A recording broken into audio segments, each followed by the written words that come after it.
Find your way to the intersection of faith and the culture. Wallbuilders Live, where the hot topics of the day are discussed from a biblical, historical, and constitutional perspective. That is so desperately needed right now in our country. We're watching chaos happen both at the government level through the COVID crackdowns and then, of course, in our streets.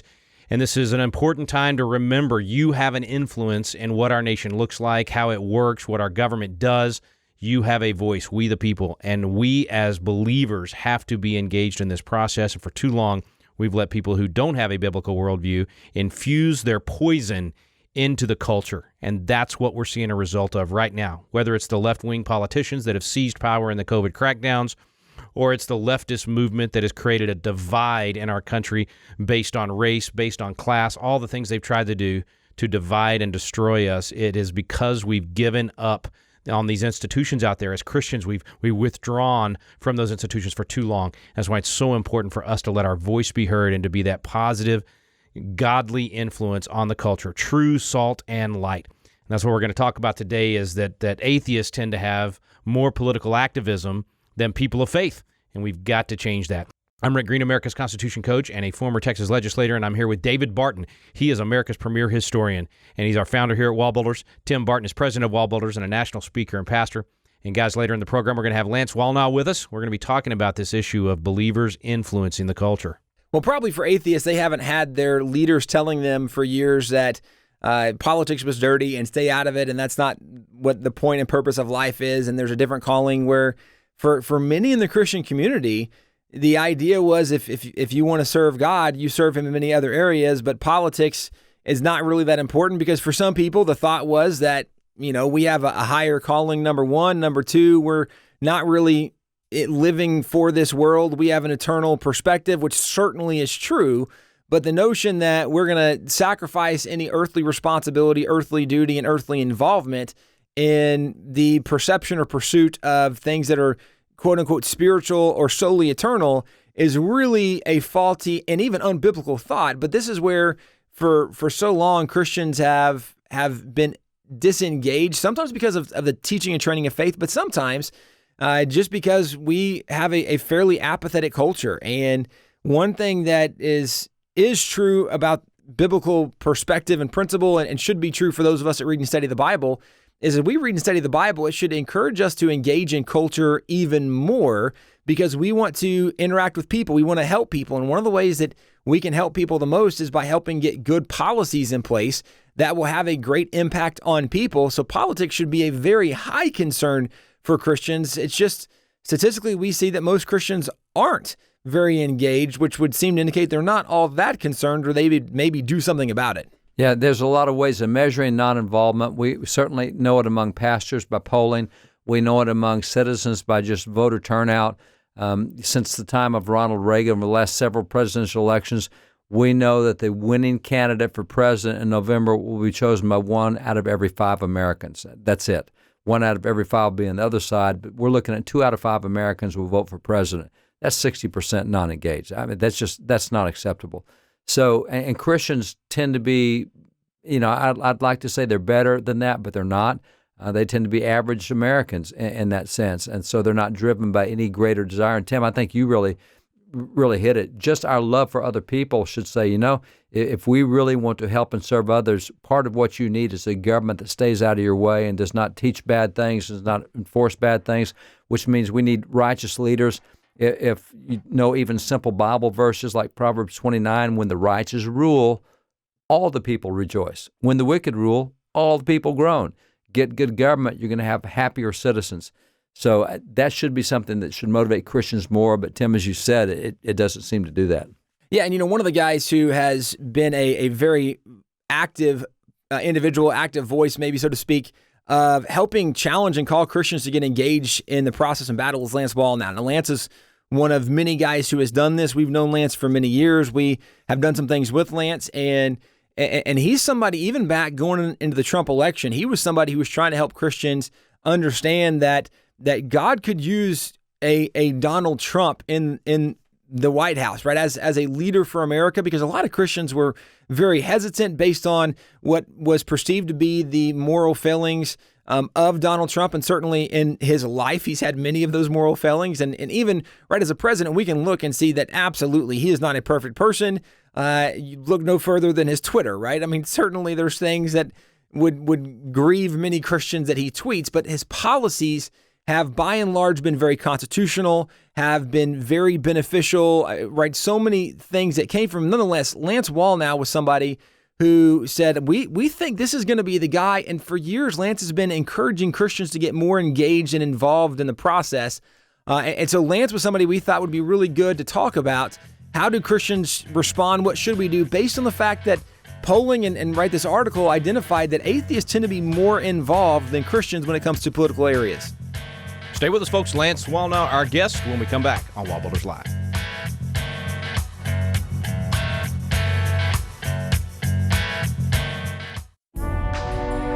Many of you out there are under stay-at-home orders by your governor or your local health officials, and maybe you're looking for something to do during this time. One of the most important things you can do as a citizen is to make sure that you know your rights, you know when they've been violated, and you're the better prepared to defend and assert them. To do that, you've got to study the Constitution and the history behind it. Constitution Alive with David Barton and Rick Green does exactly that.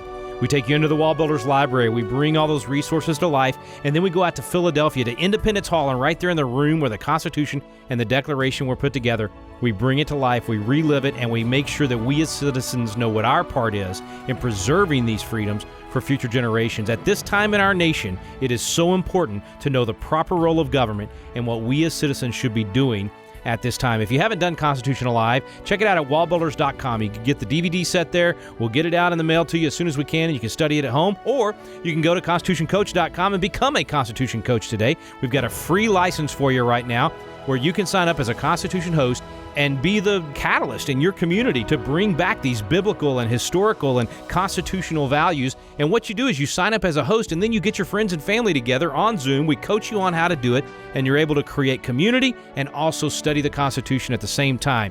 Do this, and we will be able to pick up the pieces on the other side of this crisis and rebuild our nation even stronger than it was before. Check it out today at constitutioncoach.com. Welcome back to Wallbuilders Live. Thanks for staying with us today. Good to have Lance Wallnau back with us. Hey, brother, thanks for some time today. Well, good to hear your voice. My gosh, you always talk that fast? I try to make myself slow down. But I get excited when I get to talk to guys like you because you just kindred spirit on the same page. I mean, the Lord's doing great things. You were one of the few early on to say Donald Trump's the man God's going to use. I mean, one of the very, very few. And boy, brother, he has used him in a mighty way, has he not? Yeah, he has, as I predicted, he will be the wrecking ball to the spirit of political correctness. And as of today, he has even amazed me yet again with his threat to social media platforms. If they don't straighten out, he's going to do? I don't know. Take a wrecking ball to them next. It's fascinating. It is, and he's been unafraid to take on the tough battles, right? I mean, everything from LGBTQ, whatever the letters have become, to the transgender stuff in the military. I mean, from day one, he took on battles that, frankly, I can't think of another Republican that would have won the presidency that would have been able to take all of those on at once. There's no one, and I fear that unless we have a transfer of that spiritual testosterone into the body of Christ, that our detachment and apathy will be our undoing, especially when you look at the politically activated atheist community, which you guys just sent some data on. I'm shocked by this. I mean, I would have thought, I assumed this was true, but I didn't know we had numbers for the research. Well, exactly. I mean, you would think that people of faith would be the ones most active when they see the, declining culture and they see all the things happening, but the opposite is true. It's almost as if the atheist community smells blood in the water and says, okay, the more active we get, the more we're going to be able to win the culture over to us. Oh, and what Christians have to stop and realize is if you've got 41% of atheists that respond to these polls say that they've contacted public officials or that 24% say they've marched or protested, unfortunately, we're trained in our faith to the whole idea of turning the other cheek has produced an army of pacifists because we don't feel like we should ever be upset about something enough to demonstrate our resolve to correct it. So we have an odd problem. Atheists are trained to act, and we're trained to towards a false peace. That is so true, and yet I'm sitting here trying to think of examples in the Bible that would follow that, right? I mean, it's like we've been trained to this model of Christianity that isn't reflected in our biblical heroes in the Bible. Of course not. No, it isn't. And unfortunately, we read about the riots, and we read about the imprisonments and the jailbreaks and stuff, and it never occurs to us that those evidences of conflict with culture are just as realistic as our present-day conflict with culture, and somehow we change the game around so that we're no longer in the same world that the book of Acts was, but we're heading right to that same chapter. Well, that's a big part of what you have advocated for a long time with the 7 mountains of culture, and saying, look, we have literally abdicated these areas of our culture to people that don't think like us and don't share our values. Why would we expect any different than what's happened? It's time to get us in to basically be evangelist in every area of the culture, including entertainment, including all the things that we've kind of made off limits for Christians for years. Sure, and perhaps we ought to make it a little bit more, spiritualized vision than what I originally started with. I ended up with I started with 7 mountains. I ended up with gates of influence because I realized our battle is against the gates of hell. It's just that the gates are at the top of academia, entertainment, media, and economics. So if Satan is really where the gates of hell are located, then we shouldn't be surprised that these high places are not neutral, but eventually become hostile and weaponized against Christians in particular, because we are the most irritating presence on earth to those gates of hell. No doubt. No doubt. Well, tell me what you see right now in the culture. Are Christians, at least some percentage of them, waking up and saying, no, not on our watch? Are we going to see these things be lost? Is this whole COVID crackdown thing making pastors realize, wait a minute, I got the government telling me how I can serve communion, when my people can meet? I mean, is there a chance here to wake up the church? I think there is, and I think that I was joking about it a year ago, and it's no longer a joke. I was saying that before there's a great awakening, there'll be a rude awakening, and it'll be believers recognizing what is threatening them. Because let's face it, some people are more motivated to seek God out of pain than out of potential. So the church hasn't been seeking God with the ardor that could break those gates of hell down, and now we're being shut down. And to your point, the states, now people are beginning to realize that politics can be a weaponized way of shutting down churches. And so when a decision is made on what's essential, what's not essential, we should know that in the world's eyes, we are not as essential as, as Walmart, or in Michigan as the marijuana dispensary. Yeah. So we're at a place now where pastors, indeed, I think there comes a point where it's almost like what Lincoln was with the Emancipation Proclamation. He wanted to do something, but he had to wait until public opinion was on his side. I think the pastors want to feel like the people are with them. And I think we reached a point where the people were pressuring their pastors on taking a stand. And so the pastors pretty much resolved that now's the time to do it. And this is one time I wish that President Trump wouldn't help, because it's like a parent. Every time the parent steps in and does something for the kid doesn't develop the muscle. Well, the president went right out there to the Rose Garden on his way to a helicopter or something and goes, we're going to have to open up those churches. Well, he was under pressure from a lot of us to do this, but it was probably not smart. We should have let the pastors own the initiative and let the president come behind them. Oh, that's good. But he jumped in there because he wants to let all the Christians know he's like a shepherd who'll take on any wolf. Yes. He'll take 5 at a time. What bothers me is we watch him, we critique him, and we ourselves don't recognize he's not anointed to reform America. He's the wrecking ball. We're the ones that are anointed to build. Yes. Oh, that's so good. I got to go back to your phrase because I loved it. We're not going to have a great awakening until we have a rude awakening. And now we've got this rude awakening. I love that point that if pastors had to flex the muscles a little bit and get out there, they would have become stronger. And some did, of course. I mean, there were thousands that had said even before Trump spoke up that they were ready to go, and they had opened even some of them a week or two before. But that's an interesting point. I had not even thought about it. I was so thrilled that he said it. I didn't even think about the fact that the movement was beginning, and then he kind of took the fire from some of those guys that needed to do it on their own. And it's our fault. I'm telling you, I won't quote names, but our leaders were putting pressure on Washington because we support these organizations, and they put pressure on the White House, and the White House is very sensitive to evangelical issues. So we basically said, hey, this is important, and Trump went right out and dealt with it. We should have had the discipline to say, it's important, Mr. President, let's let the church do something, and then you get behind it rather than you get in front of it. But everybody wants Donald Trump to be the messianic answer for their prayers. He's not.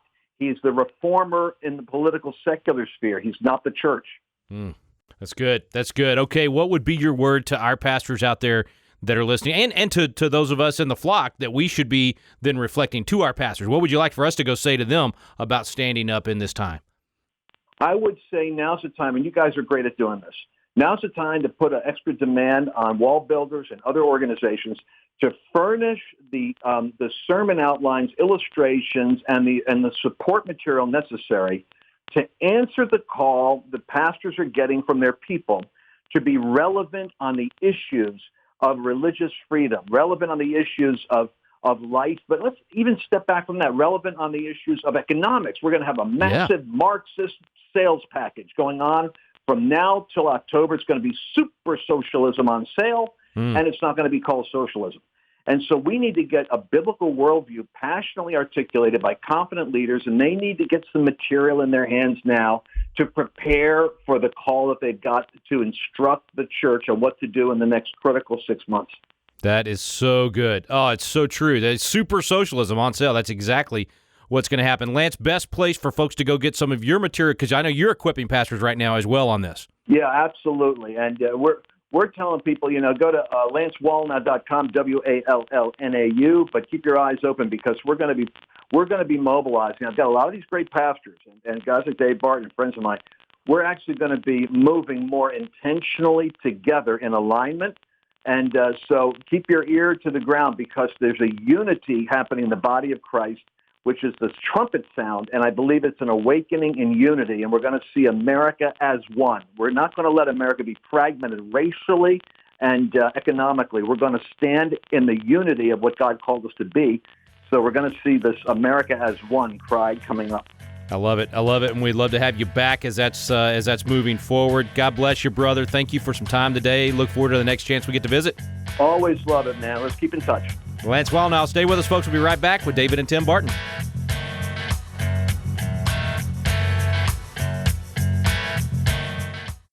Hi friends, this is Tim Barton of Wall Builders. This is a time when most Americans don't know much about American history or even heroes of the faith, and I know oftentimes for parents, we're trying to find good content for our kids to read, and if you remember back to the Bible, to the book of Hebrews, it has the Faith Hall of Fame where they outline the leaders of faith that had gone before them. Well, this is something that as Americans, we really want to go back and outline some of these heroes, not just of American history, but heroes of Christianity and our faith as well. I want to let you know about some biographical sketches we have available on our website. One is called the Courageous Leaders Collection. In this collection, it includes people like Abigail Adams, Abraham Lincoln, Francis Scott Key, George Washington Carver, Susanna Wesley, even the Wright brothers. And there's a second collection called Heroes of History. In this collection, you'll read about people like Benjamin Franklin or Christopher Columbus, Daniel Boone, George Washington, Harriet Tubman. Friends, the list goes on and on. This is a great collection for your young person to have and read, and it's a providential view of American and Christian history. This is available at wallbuilders.com. That's www.wallbuilders.com. We're back here on Wallbuilders Live. Thanks for staying with us. Thanks to Lance Wallnau for joining us today as well. And our topic today, we're talking about how much more likely an atheist is to be politically active, to actually influence in some way the culture and their government than Christians are, and how important it is for Christians to actually wake up and be a part of the solution. David, Tim, of course, this has been one of the goals of Wall Builders all these years is to rebuild those foundations and be like Josiah, reading the scroll and going, wait a minute, that's who we are? We need to come back to those things. And the church is the right vehicle to do that. It is the right vehicle, but as Lance said, we've really trained an army of pacifists. We have trained people who are fairly lukewarm in many areas. They will not stand up in a lot of areas, and I don't say this as a put down. That's just what polling shows right now. I mean, that's what we see in polling. And as he said, the turn the other cheek mentality, we put up with a lot of unrighteous stuff when we should be standing for it. And so if it's an individual offense to us, okay, maybe turn the other cheek on a personal insult. But I don't turn the other cheek when I see one of my neighbors being injured. I don't turn the other cheek when I see something being damaged or taken that is permanent. I can do it for personal offenses. If you insult me, I can turn the other cheek. But I shouldn't be doing that for the culture. I shouldn't be letting the culture be drugged down because I think turn the other cheek means don't ever respond to an attack of wickedness. You just can't do that. And so I thought it was really significant. He said, we're no longer the same world as the book of Acts, and that's where the New Testament church was birthed. We don't do that. We're just now starting to act like the world, or starting to be in the position of the world where it was in the book of Acts, where Christians are being targeted and persecuted and singled out. We put ourselves in that position. There is no reason that America should have any kind of similarity to the type of persecution that was going in the book of Acts, where the Christians are being singled and targeted out, because we are the overwhelming majority, or have been, in the nation. But if we continue to be unengaged, uninvolved, act like pacifists, then you can have a small group, subset of America, the atheists, have much more political impact, and policies will look much more like what they want than what God-fearing people want. So that really comes back to us. I think Lance really put his finger on that. And guys, one thing too, just acknowledging that Lance said that caused, when he first said it, I thought, I don't know about that. When he said, Trump has been the wrecking ball, which is what he believed Trump was going to be. And he said, look, he can be the wrecking ball for Twitter too. And so sometimes you're like, okay, wait a second. I don't really know if that's the role of the president, right, to speak to this. However, you could look at the role of government in general, because Twitter, even though technically is a private company, they do get levels of tax breaks and subsidies or whatever else, because they are a kind of publicly used service. And well, they offer themselves as a public service. They offer themselves as a service for all people, and they hold themselves out in the position of being a public service, which is why they get the tax breaks, but somehow they still tend to be private. Well, and one of the ironies now is as a private service, although they get the tax breaks as being a public service, which there seems to be a little conflicting thought there. They started this thing where now they're gonna rate tweets, almost like now Facebook has these quote unquote independent fact checkers that can help verify the truth of an article that someone might share online. It's just that the independent fact checkers happen to be very left leaning. So President Trump had a tweet, and Twitter now has independent fact checkers, quote unquote, that are going to rate the validity of the tweet. And so they said that one of his tweets about there being corruption and voter fraud for mail-in ballots, they said, well, that's not really accurate. That's a misleading tweet. That doesn't really happen, except that we know statistically there's greater fraud for mail-in ballots than any other kind of voting. So yes, it does happen. But the guy who fact-checked that tweet also said that Trump is a Nazi. He tweeted that Trump's a Nazi. So the guy who's fact-checking Trump himself is saying things that are incredibly inaccurate. And so you can kind of see why not only Trump would be frustrated, but he wants to do something about this. Nonetheless, not that this is the time to have the conversation about the role of government when it comes to entities like Facebook or Twitter, but that's certainly something that, as Lance pointed out, I thought, I'm not sure that's really the role of government, although God could use somebody like a Trump to help correct some of these courses. But looking big picture, when you look at the policies and principles that Trump has in place, there's not been a president who's been more pro-life, who's been more pro-religious liberty, who's been more pro-Israel, things that should be very important to Christians. And it would make sense that when you have somebody who's upholding the policies that are biblical policies, as Christians, you would want to support that and get involved and help defend those religious liberties, help defend the things that, to this point, the Trump administration has upheld those policies. It would make sense that Christians ought to want to get involved in this.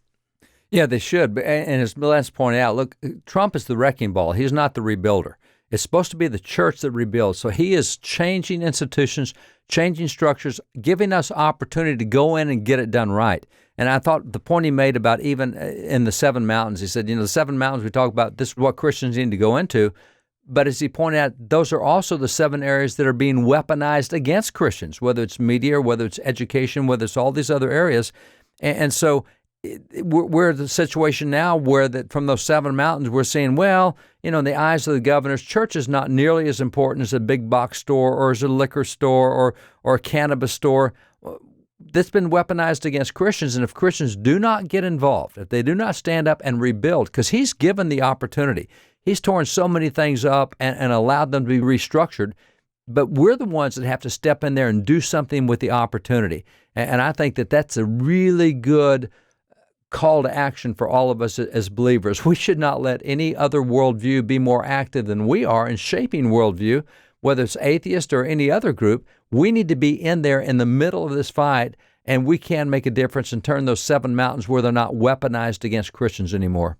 And that's one of the most important things, is recognizing that we can impact it. We can have an effect on what's happening in the culture, and that's why it's so important for people to get educated, listen to these programs, share them with your friends and family, become a force multiplier. Learn more right now at wallbuilderslive.com. That's wallbuilderslive.com. You can get a lot of great information there, and then also at our main website, wallbuilders.com. But either way, we encourage you to come alongside us, help us amplify this voice so that we can get more people of faith to be a positive influence, positive salt and light out there in the community. You can do that by making a contribution right now at wallbuilderslive.com. It can be one time or monthly. It can be small. It can be big. Whatever you can do, help us out, and that will amplify that voice and help us save America's constitutional republic. Thanks for listening today. You've been listening to Wall Builders Live. Hi, I'm David Barton of Wall Builders. And I'm Tim Barton. And one of the things that's pretty plain to see if people look at education is that there's a lot of things going on right now that are not good, not successful. There's a lot of issues in education, at least modern education, but it didn't always used to be this way. Well, there's a lot of historical answers for that. And a lot of what we see even today is as we try to fix the problems in education, we're trying to fix problems that were created in the 60s and 70s and the 80s, and that's kind of like rearranging the deck furniture on the Titanic. The problem is a lot of the changes were made back in the 1920s. We completely shifted the paradigm of education. Used to work real well back then. We're not getting the results we want today. So there's some things you can learn from out of the pre-20s that still apply to the current situation right now, even with all the new technology we have. Absolutely. Principles that go back to even the founding of our nation, but principles built on biblical truths, and therefore, because it's built on a truth, the truth doesn't change, so that principle won't change. And so one of the things we want to do is offer the opportunity for teachers around the country to come and join us for a few days here at Wall Builders and see some of these original truths for yourself. And this is quite a treasure for educators. Tim and I were both classroom teachers, and you'll be able to handle the documents, but you'll also be able to get updates on what it is you as a person of faith can legally do in a school. What can you legally do in a classroom? What can your kids do? And what teaching methods do and don't work? And what's the evidence for that? And the actual kind of introduction, even as a Christian, we know that God's involved in history, but to actually see these documents, we're standing here in the recreation of a kind of an 1890s classroom, but here at our library museum, we have so much rich stuff for teachers. So we want to invite you to be part of this conference. It's 3 days. It's just for teachers. And this is a limited space, limited opportunity. And so if you want to be a part, we encourage you to sign up as soon as possible on our website. We hope to see you soon. God bless. This is a poster from 1928. In this was a presidential election, but here's what they wanted people to know, the difference between the Republicans and the Democrats. You see at the top, it says, this is what happened when Republicans were in power in Alabama. And very clearly you can see African Americans that have been elected to office. Well, that was not what the Democrats wanted. Because as you go down, they say, if this above photograph from 1872, when the Republican Party was in charge or in power of Alabama, the Negroes in the above picture were members of the legislature. If you are willing to risk a Republican and Negro legislature in Alabama, like the legislature of 1872, vote for Herbert Hoover, the Republican. If you believe in white supremacy, vote the straight Democratic ticket on November 6th. It's pretty plain, the Democrats were the racists. At the end of the Revolution, one of the things many northern states began doing were passing anti-slavery laws. In front of us, we have some laws from Rhode Island. These are original anti-slavery laws. This one in 1784 was passed first. Yep, and this is for the gradual emancipation and manumission of the slaves. So this is largely the law that started that process in Rhode Island for abolishing slavery completely. And that one, 1787, right? Yeah, and this is for abolishing the slave trade, where they said, okay, so we've already started emancipation in the process, where that any children born to slaves, they cannot be considered slaves. They're going to be free people. Then they said, we're not going to let any more slaves come in and out. We're not selling slaves, we're not buying slaves, we're not doing that anymore. And this was not unusual what Rhode Island was doing. This was actually pretty common practice in the New England states. By, I think it was 1804, every single northern state had to begin passing anti-slavery laws. In fact, abolishing slavery in many of those states at that time. Yet by 1790, the first national census, Massachusetts had completely freed 100% of their African American population, and then by 1810, 99% of all African Americans in the North had been freed, emancipated. There was just a few left that needed to have those laws worked in their specific situation. But the northern story with slavery is entirely different than the southern slavery. It really is. And one of the cool things also about these laws is there's a little stamp up on the corner, and you see inside of it there's an anchor. Above it says hope, which is very similar to what Hebrews 6:19 says, that we have hope as the anchor of our soul. And you see an anchor right there with hope, very much similar to what the Bible says. And certainly even you see in the anti-slavery movement that the vast majority of people that were fighting against slavery were motivated by their faith as Christians, and you see this in their writings. So it really is fun as we study history, getting some of these original documents to learn more of the story of America and how special some of that story was, especially with what the North did at a time nobody else in the world was passing these kind of anti-slavery laws, abolishing slavery. The states in North America were doing something very special.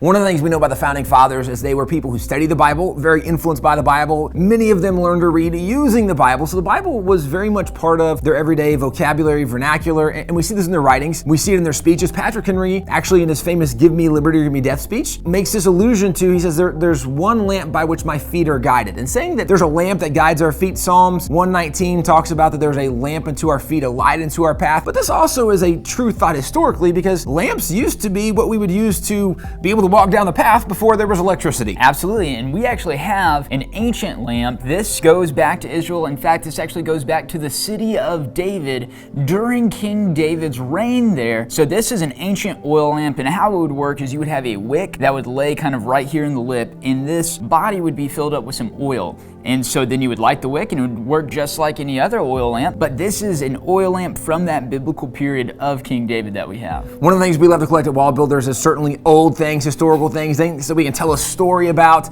And as much as the Founding Fathers were influenced by the Bible, it's still really cool to have something actually from the time of the Bible. I'm George Barna. I want to encourage you to consider coming to the Pro-Family Legislative Network events. This is a place where those of us who are like-minded, those of us who are trying to better understand the issues of the day, to take it from a biblical worldview and perspective, to be in the company of other like-minded people who are thinking through these kinds of matters so that we can communicate more clearly, so that we can promote legislation that really is the kind of public policy that honors God and advances America. This is a place to come. I've been coming here for years, not just to speak. I love to sit in the sessions because I learn from all the speakers. There are so many different topics that are addressed, but it's from a consistent point of view. The speakers are available. You can ask questions. I mean, it's great exchanges and interaction. I'd encourage you to be here in the future. Thanks for your consideration.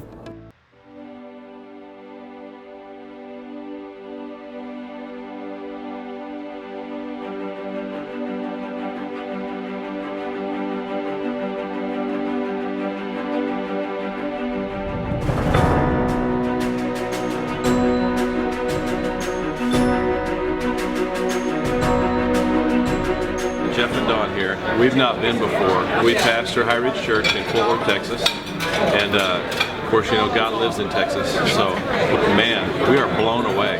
This is absolutely phenomenal. The tour last night has changed my life. It's changed my prayer life. I can tell you I'm going to be praying different. Would highly recommend getting here in time for the tour. I think it's been very educational. I think it's been very inspiring, and I think it's kind of changed the way I think about church and politics. So I would highly recommend it. We have our executive pastor here as well and his wife, and we just schemed together at lunch that we're going to bring all of our staff. Yeah. We're going to bring all of our pastors, all of their wives. We're just going to rotate through, and our church staff is gonna know what Wall Builders is doing, gonna know about these things, because it's so important. We can't change a culture if we're ignorant, and this is what we need to get us on point. You need to come to this because you need to understand and gain the knowledge, gain the experience, gain the insights that Wall Builders provides. David and Tim are masters at communicating biblical truth combined with a governmental connection, a historical connection. Plus you get to meet and find out how many Christians there are representing us in government. And they're doing such an excellent job. And it really will touch your heart to be here and to see these godly people that are serving our government, that are doing what God has called them to do, making a difference. You'll really be impacted by what you pick up. It's really good. Well, you know, it's been so impactful. And the history that we have learned that our children and ourselves have been deprived of for so many years. It is so important that our country knows the history that we have, and the Christian perspective of that history has been paramount. We have learned so much. There's just so much information that we were given that, you know, it's just not in our history books. I feel like it's been withheld from us. I've been changed. I have a new mission in life to go with my old mission, and it's to make sure that we begin to speak the truth again that makes men free. The tour that David gave and his son, one of the best tours I've ever been on in my life. And I think my wife would say yes to that too. Once you've been on this tour, your life is not the same. Because of the information, because of the pride that you have as a country, and the people that started this country, and the faith that they had that led to where we are right now. So this has just been a wonderful and glorious experience for us. Yes, indeed. We need to be the pastors that were described to us in the tour last night. Who would have thought that a quarter of the statues in the rotunda there were pastors and preachers, and that's right, leading their people and keeping this country, and you know, we're called to be on the wall, and that's where I want to bring some to come and experience what you don't get out of a TV screen, to see the foundational things of our capital, to hear the heart of America and God in our senators and congressmen. Very, very moving. I would say to all the pastors in my town, do this before you do anything else. So the pastor's briefing is a transformational event. It will give you hope. Nothing on TV you see like this will ever give you this kind of hope. It will cause you to have a different view of what's going on around you and what God's doing in the country. So if you're a pastor, we encourage you to come be here. It is a life-changing event. Because as you've seen, this really is something incredibly impactful, incredibly transformative, and we want to get as many pastors there. So you can find out more information on wallbuilders.com. Go to our website, all kinds of information about this pastor's briefing. But we invite you to come and be a part. If you're a pastor, we want to see you there. We want to help you make a difference.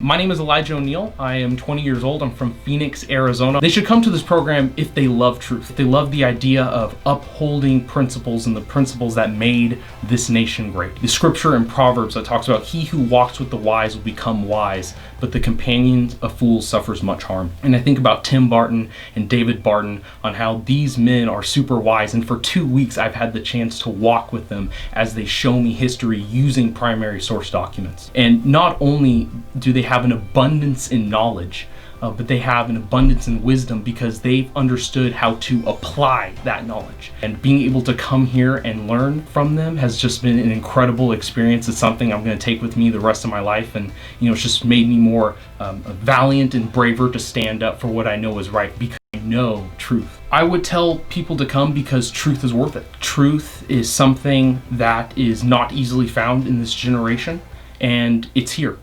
And so if you are a believer in Christ, if you want your faith reaffirmed or strengthened, come here because it will teach you how to be a warrior for Christ.